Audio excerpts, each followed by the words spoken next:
Mga hunters, welcome back po sa ating channel. Kali ngayon ay nagbabalik i-update ko po kayo, no? Ito ang ating content ngayon sa ilang araw na pag-abang-abang sa isang tindahan. Ano? Halos isang linggo na no? Siyempre may mga pumapasok na mga barya. Dumadaan yan sa aking mga kamay. Kinikilatis ko yan at iniisa-isa. Ito yung aking mga nahat. No? Meron lang wala tayong hard to find years, pero meron tayong hard to find sa kanyang kondisyon. Meron ako nakuha ang isang year 2008, pero reverse one no. Mamaya ko natitignan kung reverse one ABCD ba yan, no. At meron tayong nahat dito na isang BSP series 2013, no. Ano sa tingin nyo ito? Nasunog ba o toned coin? Ayan siya, nangitim, oh. Talagang itim na itim, pero sa kanyang reverse ay wala namang pagbabago, no. Sa side niya doon meron, no. Ayan, no. Ano sa tingin nyo, nasunog ba ang isang to o toned coin? Ayan, o. Diba? Masarap din i-collect yung mga gantong merong kakaiba sa mga barya, no? Wala namang mawawala sa atin kung itatabi natin yan. Di po ba mga kapatid? Meron din ako lahat na isang NGC. Ito siya, NGC.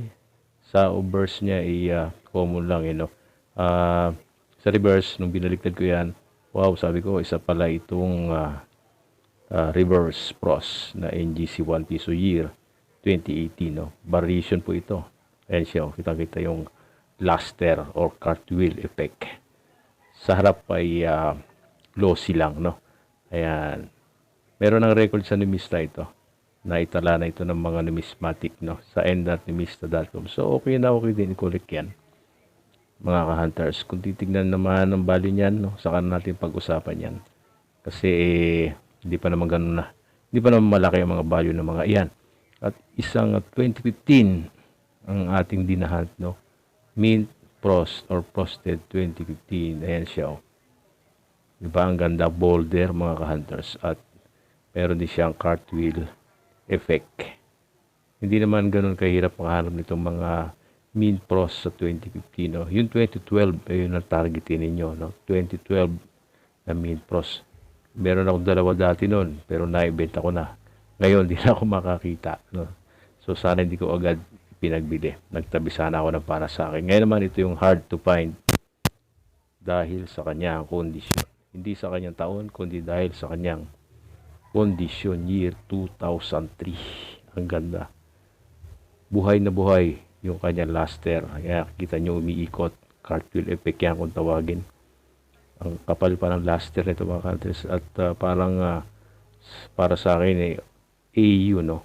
Almost uncirculated to uncirculated na ito. Malamang nung lumabas ito sa bangko, nakuha ng isang tao at naihulog na sa alkansya. At ngayon inilabas at nakuha natin. Tignan nyo yung reverse niya. Mapagkakamalan mo pang frosted, no?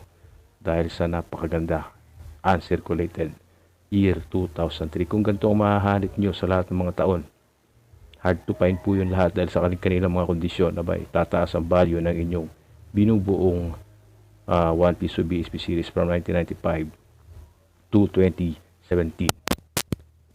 Ganun po yun, mga hunters. Hard to find dahil sa kanyang kondisyon. Sa tagal na rin taon, no? Ngayon lang ako nakakuha ng ganyan kagandang year 2003. Kapag meron kayong ganyan, itabi nyo agad. No, itabi nyo agad. Huwag nyo nagagastusin dahil napakahirap po makakuha ng ganyan kagandang kondisyon. Kung wala, mayroon ganyan, baka bibilihin nyo na, no? Ayan, so huwag kalimutan mag-join sa ating membership. Sa ganoon, makapasok sa ating mga group chat, sa ating Facebook page. Pwede kayo mag-follow dito and subscribe din sa ating YouTube channel. Nandito na lang. God bless, mga hunters. Bye-bye. God bless.